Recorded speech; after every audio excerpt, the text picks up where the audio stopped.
Bonjour, je m'appelle Damas Kaza, professeur au département des sciences du bois et de la forêt de l'Université Laval. Je vous fais cette présentation vers un développement des systèmes agroforestiers climato-intelligents au Cameroun avec mes collègues Clément Sofal, directeur d'Abiojet Cameroun, Boris Merlin et Marie-Louise Avanan, professeur à l'Université de Tchang.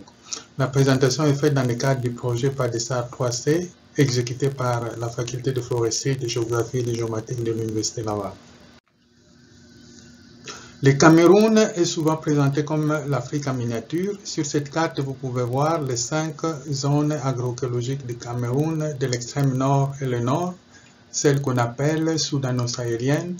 La deuxième zone est celle de haute savane guinéenne, la troisième, celle de haut plateau de l'ouest, la quatrième, celle du littoral à pluviométrie monomodale, et finalement la cinquième, celle de forêt humide à pluviométrie bimodale. Notre projet s'est déroulé dans la zone de l'ouest, Adamoa et celle du nord.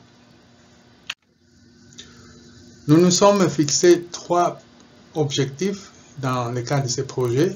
Le premier, d'utiliser de manière accrue des pratiques agroforestières innovantes et résilientes par les agricultrices et les agriculteurs. Le deuxième, d'utiliser de manière accrue des modèles d'amendement agroécologique des sols et des semences améliorés dans les systèmes agroforestiers. Le troisième, d'utiliser de manière accrue par les instances gouvernementales des données scientifiques probantes du projet dans la mise en œuvre de la stratégie nationale RED+ du Cameroun. Le résultat saillant, nous avons pu former 6 masters à l'Université de Tchang sur la question de la séquestration du carbone. 3 PhD sont en formation ici à l'Université Laval sur les questions reliées à la sécurité alimentaire, d'agroécologie et de résilience socio-économique. Les capacités de production de 12 coopératives agricoles dans les régions ciblées ont été renforcées. Et puis 11 pépinières de production de plants forestiers et fruitiers ont été installées. Le 5e résultat, nous avons aussi produit des outils d'éducation comme une boîte à images, un guide agroforestier pour former les gens dans les coopératives agricoles ciblées. Et finalement, les pratiques innovantes qui ont été adoptées ont permis donc à ce jour d'améliorer la sécurité alimentaire et énergétique dans les zones ciblées. Voici ici les équations allométriques qui ont été développées dans le cadre de ce projet par les 6 étudiants de master à l'Université de Tchang pour les espèces safoutiers, avocatiers, anacardes, les tamariniers, les podocarpus et les nimes. À l'Université Laval, il y a 3 étudiants qui sont en formation au doctorat, notamment Junie Bredel, sous la direction du professeur Jean-François Bissonnette, qui travaille sur la contribution de l'agroforesterie à la réduction de la vulnérabilité des populations de la région des Hautes-Terres camerounaises. Gilles Raoul, sous la co-direction de Alison et Evelyne Tifo, qui travaille sur l'amélioration de la production des systèmes agroforestiers des Hautes-Terres du Cameroun, par amendement donc des sols avec du biochar qu'il a pu produire localement, comme vous pouvez le voir sur cette image. Et finalement, le dernier étudiant, Kevin Chabouk, qui travaille sur la domestication des qualités au Cameroun, caractérisation ethnobotanique, génétique et biochimique et contribution à la sécurité alimentaire sous ma direction. Voilà quelques images du projet, ici c'est la formation des coopératives, l'une de 12 coopératives que nous avons pu renforcer. Et aussi ici vous voyez l'atelier de formation des conseillers agroforestiers sur la sylviculture des arbres forestiers et fruitiers. Et notre atelier de formation sur les meilleures pratiques agroforestières d'adaptation au changement climatique par les femmes, les hommes et les jeunes. Et ici vous voilà les femmes qui sont en train de mettre en pratique leur formation avec l'installation de pépinières villageoises, la préparation du terreau et ici la remise donc des attestations de formation de pépiniéristes. Je le mentionnais que nous avons aussi produit des matériels d'éducation, notamment les guides de l'animateur pour la sensibilisation et l'éducation à l'agroforesterie. Il y a même eu une affiche sur de sensibilisation sur la COVID. La photo ici illustre donc le jour de soutenance de mémoire de 6 étudiants de maîtrise à l'université de Chang. Et voilà ici un pyrolyseur artisanal qui a été développé pour la production du biochar artisanalement. On voit ici les volontaires formés en train de réaliser la plantation en pépinière ici, et les plants qui sont arrivés sont donc installés sur le site de plantation. Je remercie donc les organisatrices de cet atelier, notamment l'Université Laval qui est l'hôtesse du 89e congrès de la FAS, et tous les grands partenaires évidemment associés à cet événement. Je ne manquerai pas de finir par remercier vous toutes et tous qui êtes là, et le professeur Jean Bousquet, docteur Claire Depardieu et docteur Nathalie Isabelle qui ont organisé ces colloques, la forêt face au changement climatique, des réponses innovantes pour une gestion durable. Le dernier, non le moindre, évidemment, notre projet a été financé par le programme de coopération climatique internationale du ministère de l'Environnement et de la lutte contre le changement climatique du Québec, que je remercie aussi, et tous les partenaires du projet, l'Université Laval, l'Université de Chang, à Biojet. Merci de votre attention.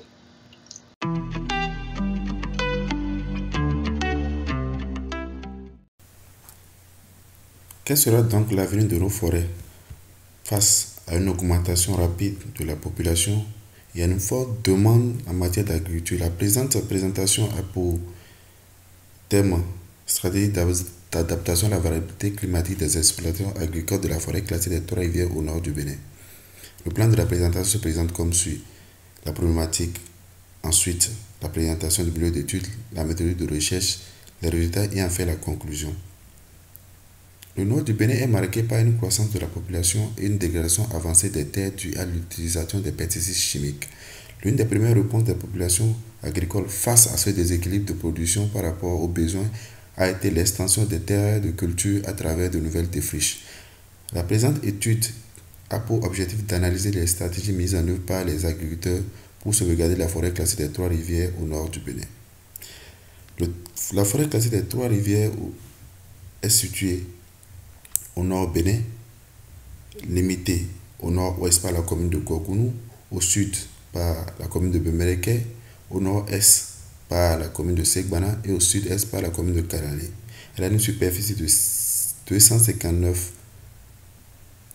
600 hectares avec une population avoisinant les 51 233 habitants selon le RGPS de 2002. La méthode de recherche se résume entre autres au niveau des données utilisées, la collecte, les outils de collecte des données et les méthodes d'analyse des données. Les résultats de la présente étude se présentent comme suit. Dans la période allant de 1987 à 2016, on note une tendance à la hausse des variabilités du climat, une tendance à la hausse des précipitations marquée par deux phases, dont une phase déficitaire de 1987 à 1997 et une phase excédentaire de 1997 à 2016.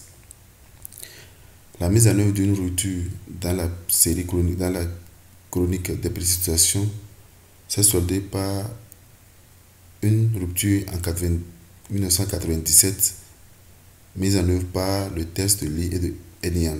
On note une moyenne de sous-série avant la rupture qui est de 913,65 mm et de 1062,17 mm après la rupture, dont un excédent pluviométrique de 16,24%. On note dans la même période une tendance à la hausse des températures minimales et des températures maximales. Les perceptions de la variabilité climatique en fonction des villages se présentent comme suit. Dans le village de Bessassi, c'est la mauvaise répartition spatiale et temporelle des pluies qui est mise en vue. Par contre, dans le village de Moro, c'est la diminution des jours de pluie qui est mise en évidence. Et au niveau du village de Bessakero, c'est l'augmentation de la température.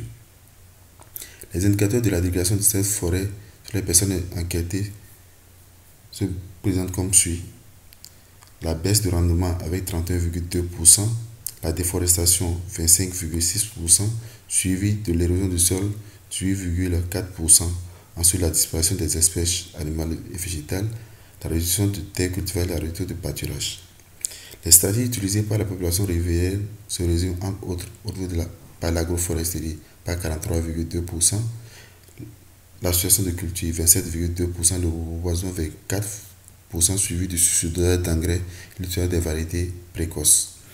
En conclusion, nous allons conclure en disant que dans la période de 1987 à 2016, on note une hausse des précipitations de 16,24%, une tendance à la hausse des températures minimales et maximales. La variabilité climatique est perçue par la population de la forêt classée des Trois-Rivières. Les manifestations des phénomènes se traduisent par une diminution des rendements, la réduction des terres, la déforestation, la disparition des espèces végétales et animales, la réduction du pâturage et l'érosion du sol. Les principales stratégies mises en œuvre reposent sur l'agroforesterie, le reboisement, l'association de cultures, le subdosage d'engrais. Nous allons remercier le logis qui nous a permis de participer à ce colloque à travers son soutien. Merci pour votre agréable attention.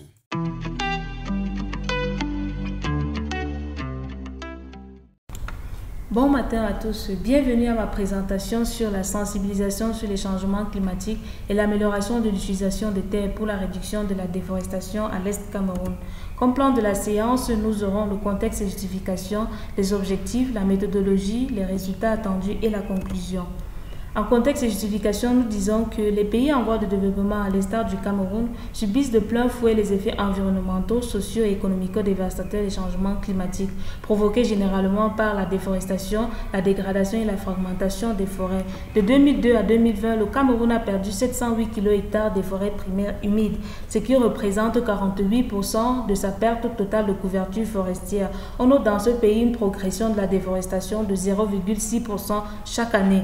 La région de l'Est Cameroun, dont la majorité du territoire est couvert de forêts de type équatorial, à près de 71% de surface territoriale, est particulièrement affectée par cette déforestation. On estime à 80% de coupes sauvages entraînées majoritairement par les activités d'exploitation illégale des forêts.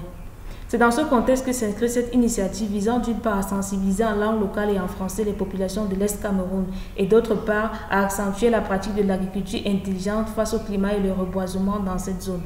Comme objectif, il s'agira de susciter une meilleure prise de conscience des populations sur les changements climatiques, réduire la déforestation, accroître durablement la production agricole grâce à l'agriculture climato-intelligente, renforcer la résilience face aux changements climatiques, restaurer les espaces déboisés par la plantation d'arbres fruitiers médicamenteux. En méthodologie, il s'agira en un d'organiser une campagne de sensibilisation d'abord en langue locale, entre parenthèses Baka Maka, et en français sur les changements climatiques. Organiser les sessions de formation sur les pratiques de l'agriculture intelligente face au climat, qui sont entre autres l'agriculture de conservation, la lutte variétale, l'utilisation des engrais naturels et des biopesticides et la rotation des cultures, tout ceci visant à abolir la pratique de l'agriculture sur brûlis.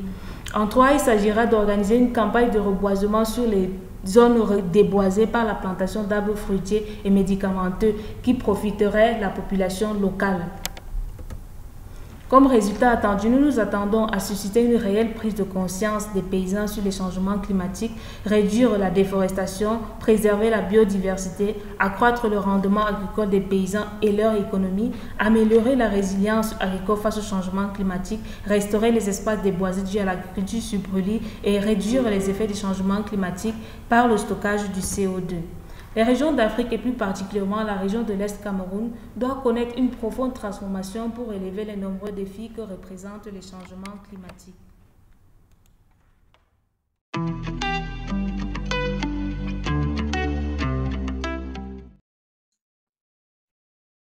Bonjour, je suis Zouapol du Cameroun, membre du réseau UNICE. Mon projet est intitulé Implication des paysans de l'extrême nord Cameroun dans la gestion de la forêt. Pourquoi nous avons choisi ce thème? Nous avons choisi ce thème pour première raison, nous avons constaté que la région de l'extrême nord Cameroun est plus dégradée du couvert végétal et de deux, c'est la région la plus touchée par des phénomènes de changement climatique au Cameroun. Et pourtant, les peuples de l'extrême nord Cameroun ont dans leur culture des connaissances endogènes de gestion de la forêt qui n'est pas valorisée. Pour trouver les facteurs et les causes ou encore les solutions et les causes de cette crise globale, nous avons adopté une méthodologie dans le but de mener notre recherche, entre autres les enquêtes auprès des paysans de l'extrême nord Cameroun sur les causes de la dégradation du couvert végétal, les entretiens avec les chefs traditionnels sur l'utilité des arbres dans leur culture, les observations de terrain dans le but de lire les conséquences de la dégradation du couvert végétal et aussi les analyses des données pluviométriques et climatiques à l'échelle de temps long. Les résultats sur les facteurs de la dégradation du couvert végétal à l'extrême nord, nous avons trouvé à deux niveaux. D'abord, le facteur naturel ici, c'est la situation géographique de la région de l'extrême nord par rapport au Sahara, qui avance vers l'intérieur de la région de l'extrême nord. Ceci est la cause naturelle.